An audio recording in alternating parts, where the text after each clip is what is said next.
तर सध्या 5 राज्यांच्या विधानसभांचे निकाल लागले, तिथे सत्ता स्थापनेसाठी जो वेग आहे तो पाहायला मिळतोय। त्याच संदर्भातल्या टॉप 9 बातम्या पहा। काँग्रेस नेते राहुल गांधी यांच्या मतचोरीवरून पुन्हा घणाघात। हरियाणातील पूर्ण सरकारच घुसखोरी करून आणलं, मत चोरून करून त्यासोबत जागा चोरल्या जातात, तर कधी पूर्ण सरकार आता कुठल्या राज्यातील मतचोरीवरून राहुल गांधी आरोप करणार याकडे लक्ष।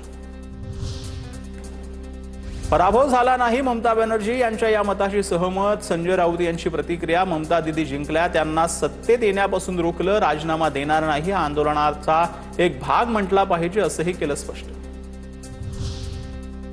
पश्चिम बंगालमध्ये हिंसाचार भडकवणाऱ्या आणि तोडफोड करणाऱ्यांवर कठोर कारवाई होणार। मुख्य निवडणूक आयुक्त ज्ञानेश कुमार यांच्याकडून जिल्हाधिकारी आणि पोलीस अधिकाऱ्यांना कारवाईचे निर्देश।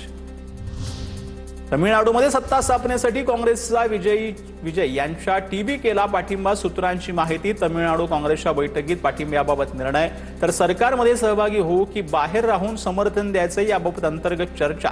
सत्तेत सहभागी झाल्यास काँग्रेसला एक मंत्रिपद मिळण्याची शक्यता। केरळमध्ये विधिमंडळ पक्षाचा नेता निवडण्यासाठी काँग्रेसकडून निरीक्षकांची घोषणा। अजय माकन, मुकुल वासनिक जाणून घेणार आमदारांची मतं। उद्या बैठक, त्यानंतर विधिमंडळ पक्षनेता ठरवला जाणार। विधिमंडळ पक्षनेता हाच केरळचा मुख्यमंत्री असणार।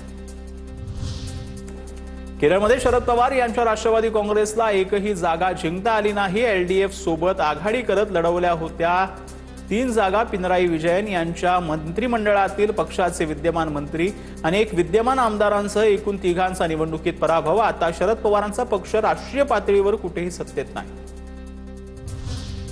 अजित पवारांच्या राष्ट्रवादी काँग्रेस पक्षाच्या उमेदवाराला केरळ विधानसभा निवडणुकीमध्ये फक्त 692 मतं मिळाली आहेत। पक्षाने स्वतंत्रपणे लढवली होती एक जागा। पक्षाकडून अनेक महिन्यांपासून जोरदार तयारी, मात्र अजित पवार यांच्या निधनानंतर पक्ष बॅकफुटवर गेल्याचं चित्र।